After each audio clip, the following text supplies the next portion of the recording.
kesusahan, kesedihan hati kita. Apapun yang terjadi sudah tertulis di Lauhil Mahfuz. Tapi, ini ada tapi. Banyak orang salah. Itulah sebabnya umat Islam ini mundur, sebab dia tidak berusaha, tak ada ikhtiar. Saya tidak mahu sebab Abdul Samad bagi tazkir tentang semua sudah tertulis, lalu selepas ini jamaah balik ke rumah tidur, tak bekerja, tak mencari nafkah, tak masuk ke ofis, tak pergi ke kebun, tak pergi berniaga. Bila ditanya, datang isteri bertanya ke suami, abang tak pergi berniaga? Semua sudah tertulis di Lauhul Mahfuz. Itulah beza kita dengan kelompok sesat namanya Jabriyah. Jabriyah diambil dari kata Jabr. Jabr artinya terpaksa. Hidup ini terpaksa, melalui takdir dengan terpaksa. Itu sesat, Jabriyah. Sedangkan kita adalah Ahlus Sunnah wal Jamaah. Imam Abul Hasan Al-Asy'ari, memang kita ikut takdir, tapi kita ada ikhtiar, ada usaha. Ini memang ditakdirkan air ini untuk saya. Memang sudah tertulis di Lauhil Mahfuz bahwa air ini punya saya. Tapi kalau saya tak ada ikhtiar untuk mendekatkannya ke mulut saya, apakah mungkin dia masuk? Tidak. Itulah makna al-kasbu wal ikhtiyar. Al-kasbu ada usaha, ada ikhtiar. Itu tadi ayat yang dibaca oleh Tuan Imam kita. La yukallifullahu nafsan illa wus'aha laha ma kasabat wa 'alaiha maktasabat. Orang akan mendapatkan apa yang dia usahakan. Allah bagi saya telinga, Allah bagi saya mata, Allah bagi saya tangan, Allah bagi saya kaki, Allah bagi saya hati, Allah bagi saya fikiran. Maka saya diperintahkan Allah untuk berusaha. Ada al-kasbu wal ikhtiyar. Ini Ahlus Sunnah wal Jamaah. Sudah makan yang halal-halal, minum yang baik-baik, sudah sembahyang, sudah puasa, sudah ke masjid, sudah bersilaturahim, tiba-tiba datang penyakit. Maka saat itu yang boleh kita lakukan hanya berkata la haula wala quwwata illa billah. Tak boleh menolak takdir. Kita terima takdir Allah SWT. Tak boleh kita katakan, kenapa saya yang sakit? Kenapa bukan dia yang minum khamar? Kenapa dia yang tak sembahyang? Kita tak melawan Allah. Man lam yarda biqada'i, siapa yang tidak rida menerima takdirku, walam yasbir bibalai, tidak sabar menerima balaku, falyatlub rabban siwaya, carilah Tuhan selain aku. Na'udzubillah. Maka pada saat itu kita hanya ridha menerima takdir Allah. Makanya sebelum matahari terbit, mulut kita sudah mengatakan raditu billahi rabba. Aku ridha menerima semua takdir. Mudah-mudahan semua takdir yang baik-baik di Lauhil Mahfuz ditetapkan Allah untuk kita. Kalaupun ada takdir yang tak baik, dijauhkan Allah dari kita. Itu maka tadi doa kunut kita di ujung, Allahumma srif anna, ya Allah alihkan daripada kami semua malapetaka, bencana dan musibah. Kalau terjadi juga, maka saat itu kita berkata, aku ridha menerima segala takdirku ya Allah. Maka itu baik menurut Allah. Asa an takrahu syai'a, boleh jadi engkau benci pada sesuatu, wa huwa khairul lakum, tapi dia baik bagi kamu. Asa an takrahu syai'a, boleh jadi kamu tak suka pada sesuatu, wa yaj'alallahu fihi khairan katsira, dijadikan Allah dalam peristiwa itu banyak kebaikan-kebaikan. Ada 3.000 orang ikut tes akan terbang ke bulan. Yang akan diterima hanya 10 orang saja. 3.000 orang ikut, dia dalam exam itu dia lolos, dia menang. 3.000. Selepas itu 3.000 jadi 300. 300 pun dia menang juga. Dari 300 ini menjadi 100. 100 itu pun dia menang juga. Dalam 100 itu menjadi 10, dia kalah. Ketika itu dia stres, dia depression. Selepas itu dia malu keluar rumah. Selepas itu dia malu jumpa orang. Dia rasa orang olok-olok dia. Awak dulu yang menang 3.300, 100 kalah sekarang. Selepas itu dia rasa tak sanggup melihat mata orang. Dia salahkan Tuhan. Dia katakan Tuhan tidak adil. Dia salahkan takdir semua. Akhirnya pada hari keberangkatan pesawat terbang yang akan pergi ke bulan, dia tonton television. Dia tonton, dia tengok yang akan berangkat ni tinggal 10 orang. Pada tak sampai 1 minit ketika pesawat terbangnya akan naik ke atas, pada hitungan seberapa second selepas itu pesawat itu meletup.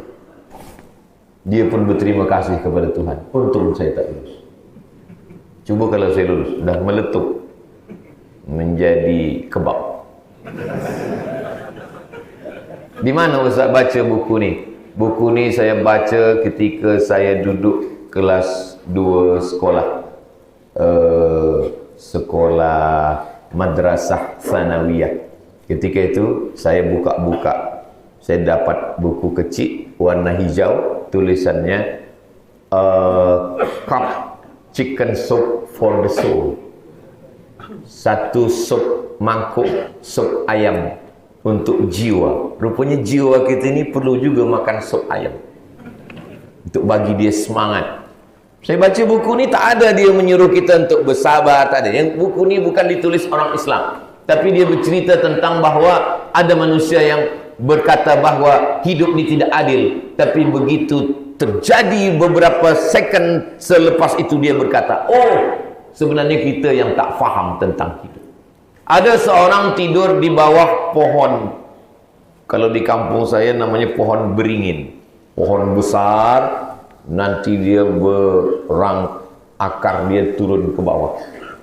Kata dia, Tuhan ni tak adil. Kenapa? Karena pohon beringin ni batangnya besar, pokoknya rimbun, tapi buahnya kecil. Sementara dia tengok di bawah, ada pula yang tak berdahan, tak berbatang, dan buahnya besar, buah semangka. Dia sedang tidur di bawah pokok beringin. Kata dia, Tuhan tak adil. Ini pokok besar, kenapa buah kecil? Ini pula pokok kecil, buah besar. Tak lama selepas itu jatuh satu buah. Syukran Ustaz. Tak lama dia sedang tidur-tidur, jatuh satu buah beringin. Buah beringin itu ke kepala dia. Kecil. Alhamdulillah. Untung semangka ni tak naik ke atas.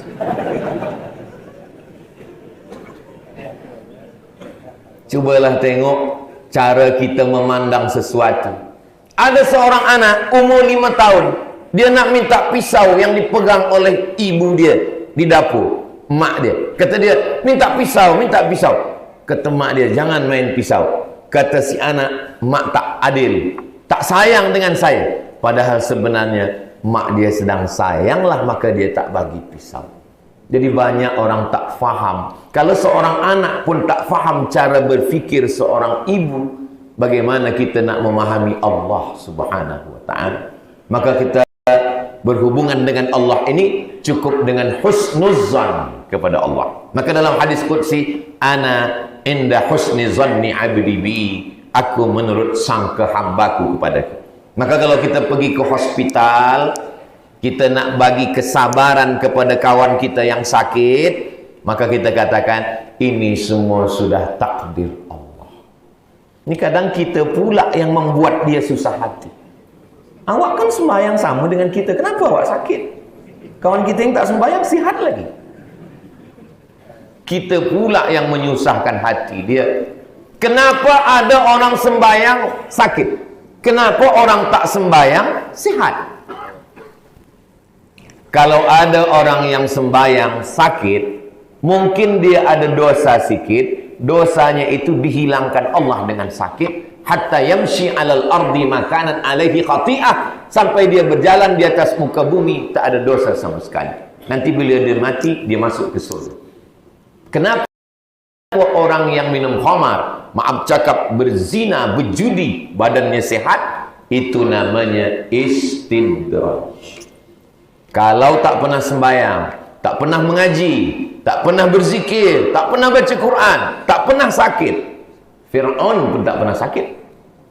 Kita kalau dibagi Allah Subhanahu wa taala, ada sakit-sakit sikit, ada 3 kemungkinan. Pertama, Allah hapuskan dosa. Kedua, Allah angkat darjah. Ketiga, sebenarnya kita menengok catatan amal sudah masuk surga, tapi amal kurang. Syarat masuk surga amal 1 kilogram. Misal, bila ditimbang amal kita baru 9 ons, kurang 1 lagi. Macam mana cara untuk melengkapkannya? Itulah makna ayat, innama yuwaffas sabiruna ajrahum bighairi hisab. Sesungguhnya orang yang sabar dibagi Allah balasan bighairi hisab, tidak dapat dihitung oleh hitungan manusia. Jadi yang pertama yang kita lakukan kepada diri kita, katakan la tahzan, jangan sedih, innallaha ma'ana, Allah bersama kita. Yang kedua, katakan qadarullah, ini semua sudah takdir Allah Subhanahu wa ta'ala. Jamaah komplain, saya berdoa kepada Allah dapat suami yang handsome, yang putih, mata biru, rambut macam rambut jagung. Tapi apa yang terjadi Ustaz? Cuba fikir elok-elok. Cuba kalau awak dapatkan suami macam yang awak inginkan, mungkin makan tak kenyang, tidur tak lelap, hati cemburu setiap hari. Tapi bila dapat suami yang hitam-hitam setampuk manggis, walaupun hitam dipandang manis. Memang betul kata Ustaz, betul. Kalau dapat saya lah suami macam yang saya inginkan dulu, kulitnya putih, matanya biru, rambutnya merah, mungkin saya tak senang hati, selalu gelisah. Dapat suami yang macam ini, alhamdulillah, dia tak balik pun hati tak susah.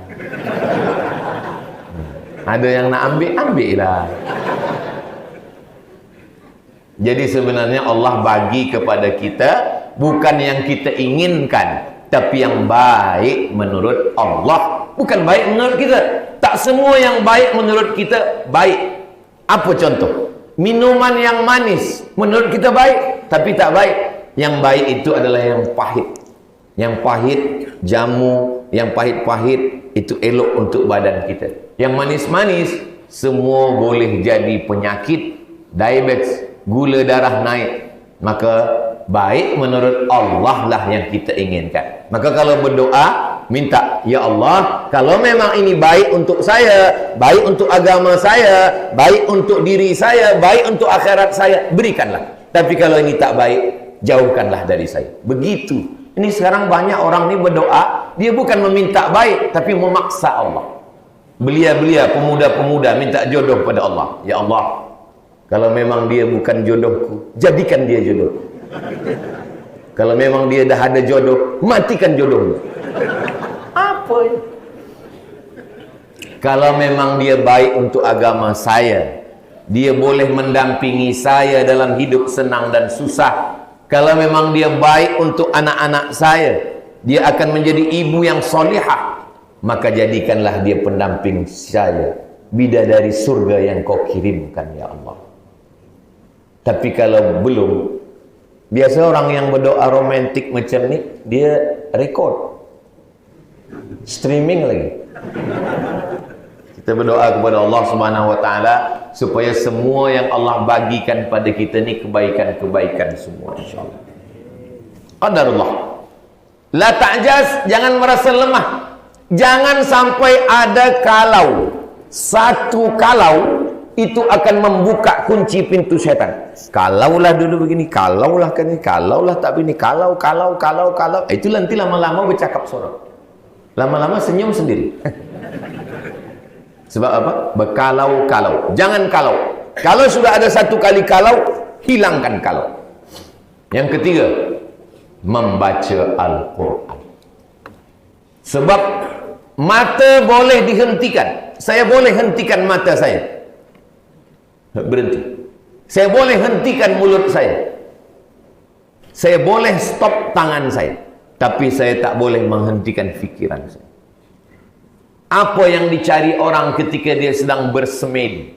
Apa yang dicari orang ketika dia sedang memejamkan mata, menarik nafas? Dia pergi kepada rumah-rumah kebahagiaan. tertulis di depan rumah kebahagiaan. How you can stop your mind. Bagaimana menghentikan pikiran. Dalam Islam kita tidak diajarkan memejamkan mata, menahan nafas. Kita diajarkan membaca Al-Quran. Dengan membaca Al-Quran, segala pikiran-pikiran, kenapa aku yang sakit, kenapa bukan dia yang sakit, kenapa begini, kenapa begini, kenapa begini, itu menjadi hilang. A'udzu billahi minasy syaithanir rajim. Bismillahirrahmanirrahim. Yasin wal Qur'anil Hakim. Innaka laminal mursalin ala siratim mustaqim. Tanzilal azizir rahim. Litundhira qauman ma undhira aba'uhum fahum ghafilun. Membaca Yasinnya macam imam kita membaca ayat Quran tadi, makharijul hurufnya betul, idgham, ikhfa, gunnah, qalqalah, nafasnya diatur. Sekarang banyak juga orang baca Quran tak bersuara. Satu juz. Apa? Membaca Al-Quran. Kalau membaca bersuara namanya qiraah. Kalau membaca tak ada suara, mulut tak bergerak, namanya mutala'ah. Kita tu disuruh qiraatul Quran, musabaqah tilawatil Quran. Apa beza tilawah dengan qiraah? Tilawah membaca wahyu saja. Sedangkan qiraah membaca semua yang tersurat dan tidak tersirat. Itu maka yang turun itu bukan utslu, tapi yang turun adalah iqra, karena kita disuruh membaca semua. Inna fi khalqis samawati, membaca langit, wal ardi, membaca bumi, waqtilafil laili wan nahar, membaca perputaran siang dan malam, planet-planet. La ayat, itu semua adalah ayat-ayat semua. Di masjid kita ayat-ayat pun tertulis di dinding-dinding. Wa qul i'malu, beramallah kamu, fasayarallah, Allah yang akan melihat amal kamu. Wa rasuluhu, Rasulullah akan melihat kamu. Wal mu'minun, orang beriman akan melihat kamu. Wasaturadduna ila alimil ghaibi wasyahadah, dan kamu akan dikembalikan kepada alam yang ghaib, yang tak nampak, alam akhirat, wasyahadah, dan di saat itu nanti kamu akan melihat balasan Allah secara nyata, surga Jannatul Firdaus insyaallah. Amin ya rabbal alamin. Jadi kalau kita nak ingin tenangkan hati, membaca Al-Quran, balikkan kepada Al-Quran.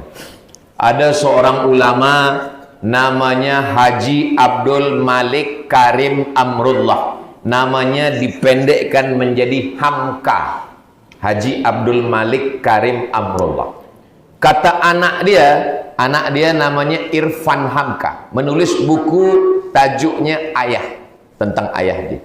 Ayah saya tengok baca Quran, tak berhenti-berhenti baca Quran. Selepas itu saya tanya, ayah tadi berapa lama baca Quran? Saya baca Quran 6 sampai 7 juzuk. 7 juzuk baca Quran. Kenapa banyak betul? Sebab selepas mak engkau meninggal, hati saya selalu ingat pada almarhumah. Untuk menghilangkan kesedihan saya baca Al-Quran.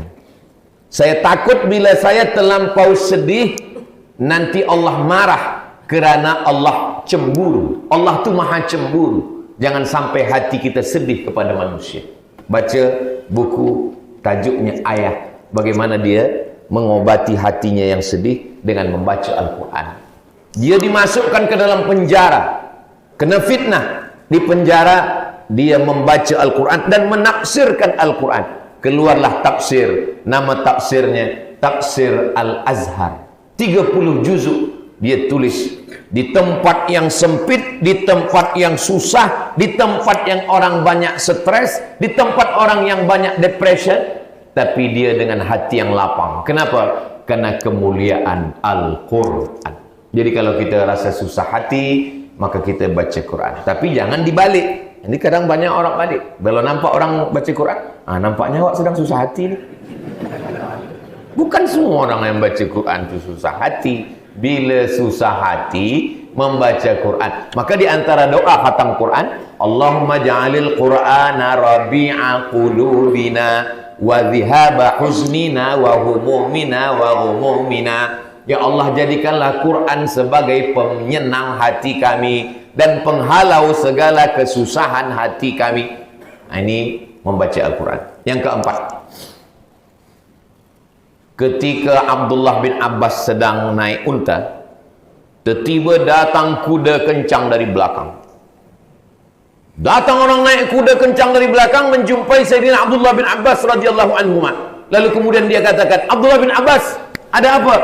Adik engkau meninggal dunia. Mendapat berita as-sadmatul ula, pukulan yang pertama. Mendengar berita adik meninggal dunia, Abdullah bin Abbas turun dan terus sholat. Kenapa dia tak berwudu? Sebab mereka menjaga wudu tak batal. Orang-orang soleh itu banyak wudu tak batal. Kadang kita ada kawan macam itu juga. Bila sembahyang, selepas tu lupa berwudu. Kita sangka wudu tak batal, lupa. Sayyidina Abdullah bin Abbas, dia terus sembahyang. Selepas sembahyang, orang bertanya semua, kenapa engkau tadi terus sembahyang? Sebab hati saya susah. Untuk menghilangkan susah hati saya adalah salat. Itulah makna firman Allah, wasta'inu bis sabri was salah. Minta tolonglah kepada Allah dengan sabar dan salat. Salat.